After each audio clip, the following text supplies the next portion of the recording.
Assalamualaikum warahmatullahi wabarakatuh. Salam Malaysia Madani. Salam JPN Labuan, pendidikan berkualiti. Insan terdidik, negara sejahtera. Kembali lagi kita ke dalam rancangan Cerita Podcast Diari Murid SSTP Jabatan Pendidikan Wilayah Persekutuan Labuan. Saya Hamzi Mikail bin Hasmi, murid dari Sekolah Menengah Sains Labuan, merupakan hos anda dalam podcast ini. Alhamdulillah, bersyukur kita ke hadrat ilahi kerana dengan limpah rahmatnya jua kita dapat bersama-sama dalam suatu program yang cukup bermakna, iaitu Cerita Podcast Diari Murid, di mana program ini merupakan inisiatif bahagian sumber dan teknologi pendidikan Kementerian Pendidikan Malaysia untuk mengetengahkan bakat murid yang luar biasa di seluruh pelosok negara amnya dan di wilayah Persekutuan Labuan khasnya. Tanpa membuang masa lagi, saya ingin memperkenalkan tetamu podcast kita pada hari ini, iaitu Saudari Nur Aisyah Alia binti Arifin bersama ayahnya, Tuan Arifin bin Haji Awang Anak. Selamat datang diucapkan. Selamat datang. Okey, baik. Seterusnya, atas pedoman masa itu emas, ayuh bersama kita telusuri. Soalan pertama, Saudari, boleh ceritakan sedikit biodata ringkas kepada pendengar kita? Terima kasih kepada Encik Hamzi Mikail. Nama saya Nur Aisyah Alia binti Arifin. Saya berumur 15 tahun. Saya bersekolah di SSN SMK Mutiara. Saya merupakan anak bungsu daripada 9 orang adik-beradik. Ini ayah saya. Ayah saya bertugas sebagai guru di SSN SMK Mutiara di tempat saya bersekolah. Manakala ibu saya pula bertugas sebagai guru tabikat perpaduan TUDM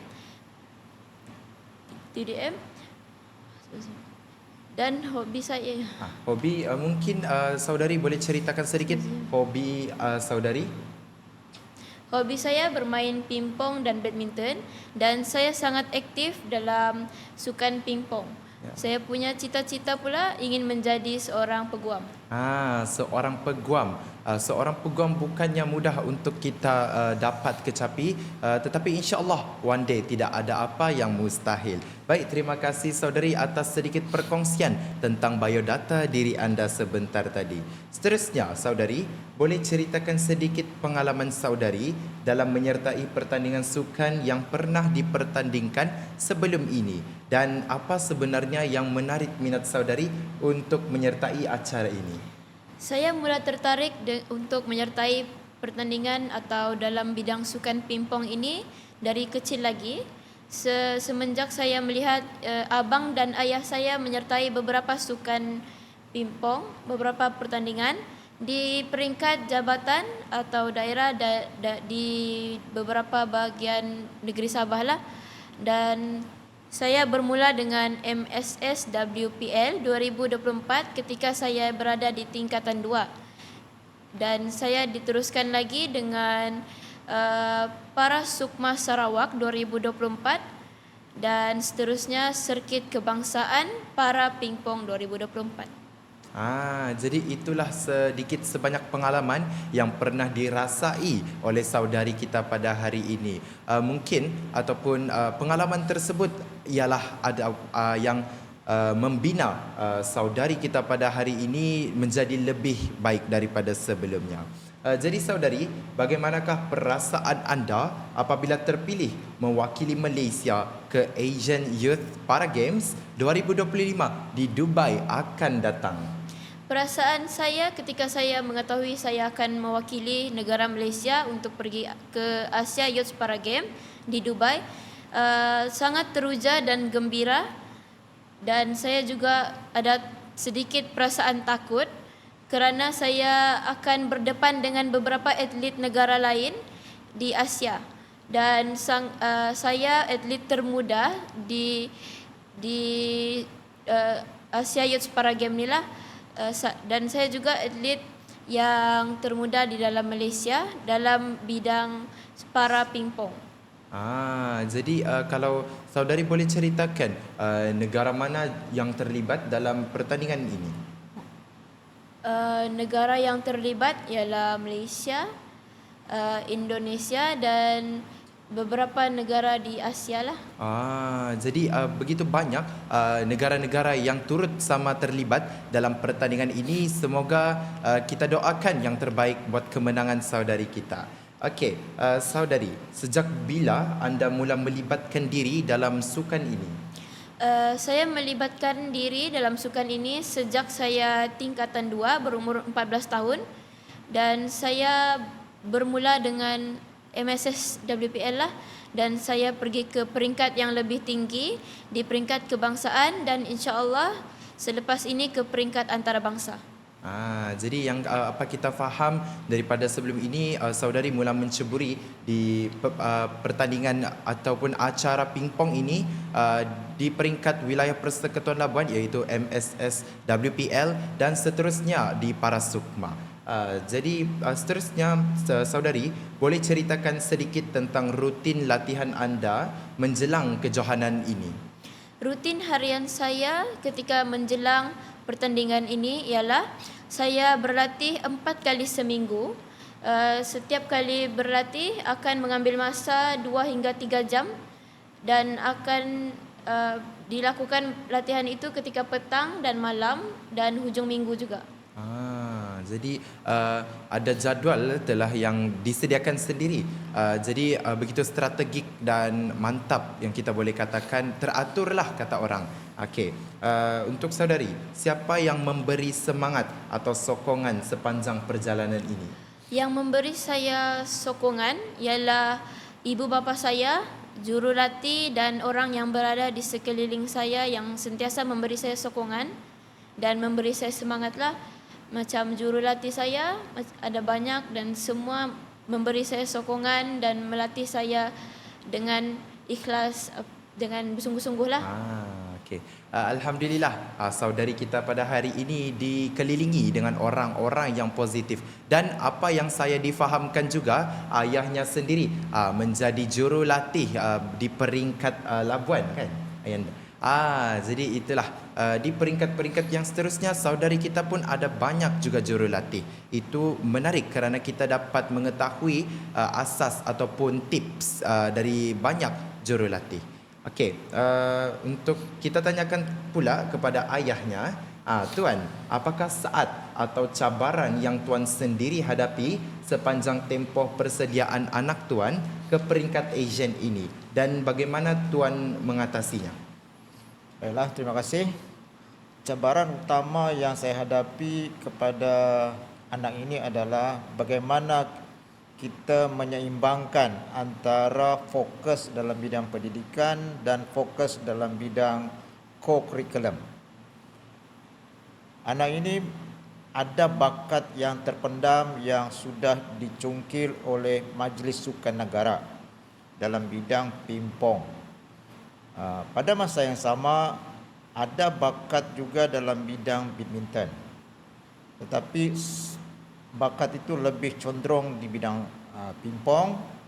Jadi bagaimana kita mengimbangi antara bidang akademik dan bidang co-curriculum ini setiap masa amat penting. Jadi cabaran dekat sini adalah keseimbangan cara dia belajar, masa yang diagihkan untuk latihan pingpong dan masa yang diperuntukkan untuk belajar setiap hari. Contoh ada disebutkan tadi, ada latihan yang berkala setiap minggu iaitu 4 kali seminggu dan setiap kali latihan mengambil masa 2 hingga 3 jam. Saya juga membuat ketetapan kepada dirinya iaitu keseimbangan untuk mengulang kaji pelajaran dekat rumah. Saya juga menetapkan kepada dia belajar dekat rumah lebih kurang 3 hingga 4 jam sehari supaya keseimbangan di bidang akademik dan bidang co-curriculum itu berjalan serentak dan ke arah yang cemerlang. Jadi inilah cabaran dan juga cara ayahanda kita mengatasinya adalah dengan membuat jadual ataupun aturan kepada anaknya sendiri. Kerana pada akhirnya kita sendiri pegang hakikat ataupun hakiki sebagai seorang murid adalah untuk belajar. Okey, baik. Untuk saudari, adakah ini kali pertama anda mewakili negara ke peringkat antarabangsa? Ini pertama kali saya mewakili negara Malaysia ke peringkat antarabangsa, iaitu ke Asia Youth Para Games di Dubai yang akan dilangsungkan pada Disember ni. Okey, jadi ini sebelum daripada mengikuti ataupun mewakilkan diri di peringkat antarabangsa, di peringkat kebangsaan mungkin ada terbang di Semenanjung. Adakah pengalaman saudari? Pengalaman saya ketika berada di Semenanjung dan ketika mengikuti beberapa pertandingan di Semenanjung ialah melihat atlet-atlet lain dari negeri-negeri yang tertentulah yang berada di kelas saya. Di kategori anda lah kiranya tu kan. Jadi dalam banyak-banyak negeri itu, negeri yang paling memberi saingan ataupun yang paling diberi respect kerana skillnya yang begitu kuat, negeri manakah itu? Negeri yang sangat memberi saingan yang sangat berat ialah dari negeri Terengganu lah. Sebab dorang pun ada jurulatih yang khas untuk mereka. Jadi begitulah hakikatnya dalam dunia pertandingan ini, tapi akhirnya kita perlu pegang, kita perlu bertanding secara sihat. Jadi saudari, apakah yang paling anda nantikan apabila tiba di Dubai nanti?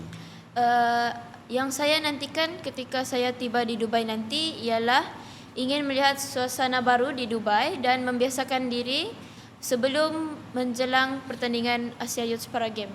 Dan saya cuba untuk membiasakan diri di gelanggang baru dan saya cuba berlatih sebelum pertandingan tersebutlah. Saya difahamkan 2 ataupun 3 hari sebelum pertandingan itu berlangsung, saudari kita telah pun tiba di Dubai. Jadi kita harapkan dalam masa 3 hari itu saudari kita dapat bersedia dan membiasakan diri di dalam environmentnya dengan cara negara-negara punya atlet bermain dan sebagainya. Okey, saudari, sasaran atau impian anda dalam kejohanan ini boleh saudari ceritakan? Sasaran atau impian saya sangat tinggi untuk mendapatkan gold medal dan saya cuba untuk dapatkan sasaran saya tu dengan latihan bersungguh-sungguh dan sangat mengikut jadual latihan lah untuk mendapatkan impian dan sasaran saya tu. Jadi insya-Allah kita doakan yang terbaik buat saudari kita di pertandingan yang akan berlangsung pada bulan 12 ini. Semoga kejayaan dan kemenangan diperolehi oleh saudari kita. Okey, baik. Seterusnya kita tanyakan kembali kepada ayahnya. Okey, tuan, jika tuan boleh memberikan satu nasihat ringkas kepada ibu bapa yang mempunyai anak-anak berkeperluan khas yang ingin menceburi bidang sukan seperti anak anda, apakah nasihat tersebut? Okey. Sebagai ibu bapa yang mempunyai anak murid berkeperluan khas ini, kita harus lihat anak itu secara kalbunya. Macam mana kita melihat bakat yang ada dalam diri anak itu, mereka juga boleh menyumbang yang aktif untuk sekolah, negeri dan negara. Jadi bakat ini mungkin kalau kita tidak cungkil, kita tidak serlahkan, dia akan terpendam. Jadi bakat ini cuba kita kenal pasti. Sebagai ibu bapa, beri sokongan sepenuhnya kepada anak tersebut untuk menyerlahkan bakat itu ke peringkat yang lebih tinggi. Jadi nasihat saya kepada ibu bapa ialah beri sokongan yang padu kepada mereka, arahkan dia punya bakat itu ke arah yang betul. Macam mana kita mengimbangi antara bakat yang ada dengan akademik itu, mereka akan menjadikan satu murid yang mempunyai kemenjadian yang positif sehingga mereka mencapai cita-cita di akhirnya nanti. Jadi kepada ibu bapa di luar sana, Jika anak anda katakan, ayah saya ingin mengikuti pertandingan ini, ibu saya ingin mencuba dalam bidang ini, dengarkan anak anda. Kerana kita tidak tahu, mungkin satu hari nanti anak anda pun bakal bertanding ataupun mewakili diri ke persada antarabangsa, insya-Allah. Okey, baik.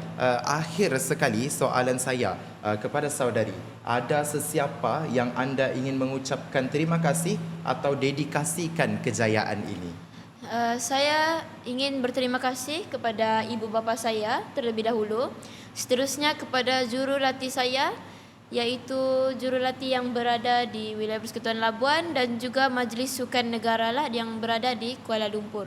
Dan juga saya ingin berterima kasih kepada rakan-rakan saya yang sentiasa menyokong dan memberi saya semangat. Okey, jadi terima kasih diucapkan kepada tetamu kita pada hari ini atas perkongsian yang cukup menarik. Sebelum saya mengakhiri sesi kita pada hari ini, saya ingin mengucapkan setinggi-tinggi penghargaan kepada pihak SSTP Labuan dan tetamu kita sehingga kita bertemu pada masa akan datang. Saya Hamzi, salam Malaysia Madani. Sekian, wabillahi taufik wal hidayah. Wassalamualaikum warahmatullahi wabarakatuh. Assalamualaikum.